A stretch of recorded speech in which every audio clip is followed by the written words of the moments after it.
మొదటిగా మన ముఖ్య అతిథి ఆర్ఎస్ ప్రవీణ్ గారు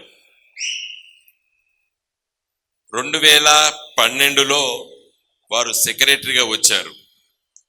మన సోషల్ వెల్ఫేర్ పాఠశాలలకి దానికి ఒక సంస్థ ఉన్నది, దానికి సెక్రటరీగా వచ్చారు.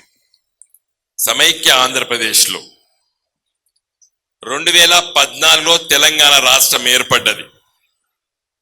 ఏర్పడ్డ తర్వాత ఆఫీసర్లు ఇక్కడున్న ఆఫీసర్లు అక్కడ పోయినరు, అక్కడ ఉన్న వాళ్ళు ఇక్కడికి వచ్చిండ్రు, మార్పులు చేర్పులు అన్నీ జరిగినాయి. జరగని మార్పు ఒకటే, అది ఆర్ఎస్ ప్రవీణ్ కుమార్ గారి సెక్రటరీ. కేసీఆర్ గారు ప్రవీణ్ గారితో మాట్లాడుతూ 200 పైచిలుకు ఉన్నటువంటి పాఠశాలని, గురుకుల పాఠశాలలు, సోషల్ వెల్ఫేర్ హాస్టల్స్ కానీ ఇవన్నిటినీ దాదాపు 1000 పాఠశాలలుగా తీర్చిదిద్దినటువంటి పాత్ర ముఖ్యమంత్రి, ఆనాటి ముఖ్యమంత్రి కేసీఆర్ గారికి ఆలోచనలు రేకెత్తించి దాన్ని అమలు చేసేటటువంటి మిత్రులు, పెద్దలు ఆర్ఎస్ ప్రవీణ్ గారు.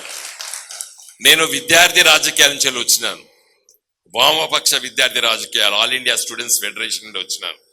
14వ ఏటలో నేను పాఠశాల 10వ తరగతి పాస్ అయి గవర్నమెంట్ జూనియర్ కాలేజ్ హన్మకొండలో చదివి, తదనంతరము గవర్నమెంట్ కాకతీయ డిగ్రీ కళాశాలలో డిగ్రీ చేసి, కాకతీయ యూనివర్సిటీ కాలేజ్ ఆఫ్ లాలో మరి న్యాయశాస్త్రం చదివి న్యాయవాది వృత్తిలో ఉన్న సందర్భంలో నేను చాలా సందర్భాల్లో విద్యార్థి నాయకుడుగా ఉన్నప్పుడు సోషల్ వెల్ఫేర్ హాస్టల్స్లో భోజనం చేసి వాళ్ళతో పడుకున్నటువంటి రోజులు నాకు చాలా తెలుసు. నేను కరీంనగర్ ఎంపీగా 2014 నుండి 19 వరకు ఢిల్లీలో ఉన్నప్పుడు ఒక విప్లవాత్మకమైనటువంటి మార్పు జరిగింది. ఇక్కడ ఉన్నటువంటి తల్లిదండ్రులకి, విద్యార్థులకి, యువకులకి తెలవలసిన అవసరం ఉన్నది. అది ఏంటంటే, మార్పు అంటే గీ మార్పు జరగాలి, నిన్న మొన్న జరిగిన మార్పు కాదు. ఏం చేసిండ్రు ఆర్ఎస్ ప్రవీణ్ గారు? కేంద్రంలో ప్రభుత్వము సెంట్రల్ యూనివర్సిటీస్ ఉంటాయి, కేంద్ర విశ్వవిద్యాలయాలు దేశవ్యాప్తంగా ఉంటాయి. మన దగ్గర చదువుకున్నటువంటి సోషల్ వెల్ఫేర్ జూనియర్ కాలేజీలో చదువుకున్నటువంటి పిల్లలకి డిగ్రీ కళాశాలంటే మన జిల్లా కేంద్రాలలో, మన టౌన్లో ఉన్నటువంటి డిగ్రీ కళాశాలని దిక్కు ఉండే. కానీ చట్ట ప్రకారంగా విద్యార్థి భారతదేశంలో ఉన్నటువంటి 28 రాష్ట్రాల్లో ఉన్నటువంటి కేంద్ర యూనివర్సిటీ, సెంట్రల్ యూనివర్సిటీస్లో కూడా మన అర్హులం. కానీ దురదృష్టవశాత్తు ఎవరికీ తెలియదు. ఎవరికి తెలుసు? ఉన్నత వర్గాల పిల్లలకు మాత్రమే తెలుసు. ఒక 2-3 జనరేషన్లు చదువుకున్నటువంటి తల్లిదండ్రుల పిల్లలకు మాత్రమే తెలుసు.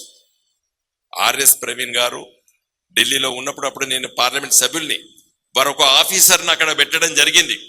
మేము ఆలోచన చేసిన తర్వాత ఇవాళ 1000 మంది పిల్లలు,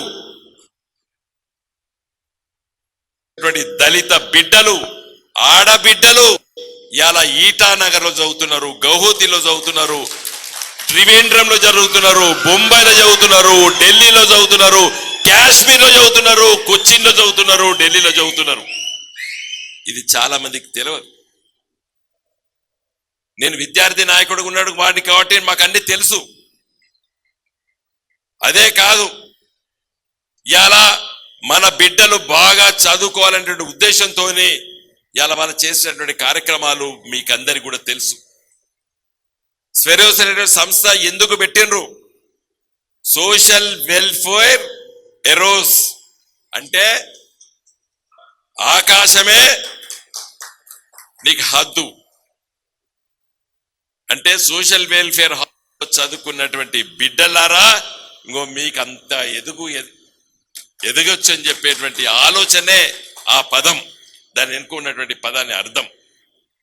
వారు ఎప్పుడో చెప్పంగా విన్నా నేను, ఓ 10 ఏళ్ల కిందనో. ఒక విద్యార్థి రాజకీయాలు ఉన్నాయి కాబట్టి నేను ఏదైనా స్టూడెంట్స్ ఇష్యూస్ అన్ని చదువుతుంటాను ఇప్పటికీ. వారు, నేను planning board vice chairman, Koppula Eshwar గారు సోషల్ వెల్ఫేర్ మినిస్టర్ గారు, వారు సెక్రటరీగా హైదరాబాద్ లో మినిస్టర్స్ క్వార్టర్స్ లో మేము ముగ్గురం కూర్చొని కూడా చాలాసేపు చర్చించి కొన్ని ఆలోచనలు చేసిన వారు. బాల్కా సుమన్ గారు కూడా వచ్చిండ్రు, ఎందుకంటే ఆయన విద్యార్థి నాయకుడు బల్కా సుమన్. చాలా ఆలోచన చేసినాం, కానీ వారికి ఎక్కడో దగ్గర రాజ్యాధికారం చాలా ముఖ్యం. నిర్ణయాలపట అమలు చేసే ఒక అధికారిగా నేను ఉన్నాను. నిర్ణయం జరిగితే కదా నేను అమలు చేసేది, నిర్ణయం చేసే దాంట్లో నేను ఉండాలని చెప్పి ఆలోచనతోనే వారి మంచి క్యారియర్, ప్రొఫెషనల్ క్యారియర్, వారు డీజీపీ దాకా వెళ్ళేటువంటి అర్హతలు అన్ని ఉండి, అవకాశాలు ఉండి, అయ్యే శక్తి ఉండి, వాటి తృణంలో పక్కకు పెట్టి నా బిడ్డలు భవిష్యత్తు ఆలోచన కోసము వారు రాజకీయాల్లోకి అడుగు పెట్టినారు. కాబట్టి ఈ రోజు వారి మాటలు మనం అందరం చాలా శ్రద్ధగా విందాం.